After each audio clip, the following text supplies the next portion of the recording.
সরকার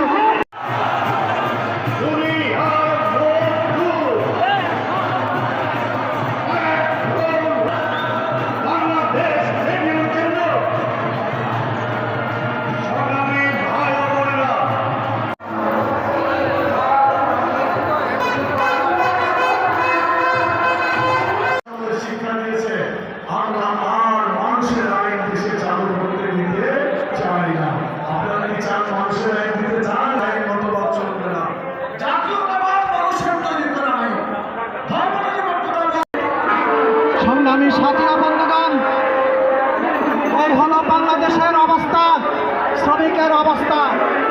এই অবস্থার থেকে আমাদের বের হয়ে আসতে হবে। সংগ্রামী সাথী বন্ধুগণ, শ্রমিকদেরকে শেখানো হয় তারা শুধু দাবি দাওয়া নিয়ে